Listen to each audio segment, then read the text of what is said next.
So breaking news mga kabaksing, sa katatapos ang punang laban ng ating pambatong si Vincent Astrolabio na ginanap sa Kokugikan Arena sa Tokyo, Japan, ay bigo po siyang makuha ang titulong WBC sa Bantamweight Division na hawak ng Hapon na si Junto Nakatani.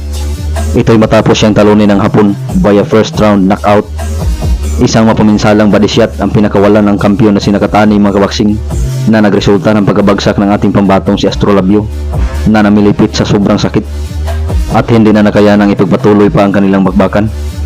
So dahil sa kanyang pagkatalo mga kabaksing, ay bigo pa rin si Astrolabio na maging world champion sa ikalawang pagkakataon. Samantalang sa panig ni Nakatani ay matagumpay niyang nadipinsahan ang kanyang WBC belt sa kauna-unahang pagkakataon magmula nang makuha niya ito kay Alexandro Santiago. Sa ngayon ay nag-improve na ang undefeated na kartada ni Junto Nakatani sa 28 wins with 21 KOs. Samantalang si Vincent Astrolabio ay bumagsak sa 19 wins with 14 KOs at may 5 talo.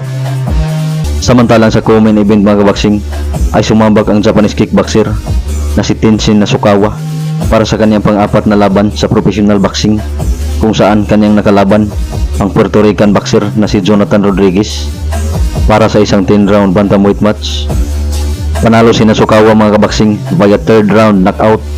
Ito'y matapos kumunikta ang kanyang solidong pamatay na kaliwa na nagresulta sa pagkabagsak ni Rodriguez at hindi na nakayanan pang ipagpatuloy ang kanilang bakbakan.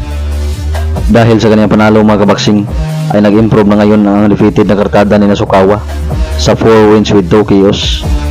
Samantalang nalasap naman ni Jonathan Rodriguez ang kanyang ikatlong pagkatalo na may 17 wins with 7 KOs. Samantalang sa iba pang undercard mga kabaksing sa nasabing event ay matagumpay na nakuha ni Anthony Olascuaga ang bakanting WBO World Flyweight title. Ito'y matapos niyang patulugin sa kanyang solid left uppercut ang Hapon na si Rico Cano sa third round ng kanilang bakbakan.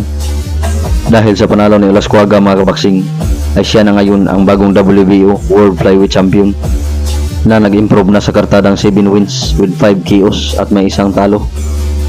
Samantalang si Rico Cano ay nalasap ang kanyang ikalimang talo na may 22 wins with 11 KOs.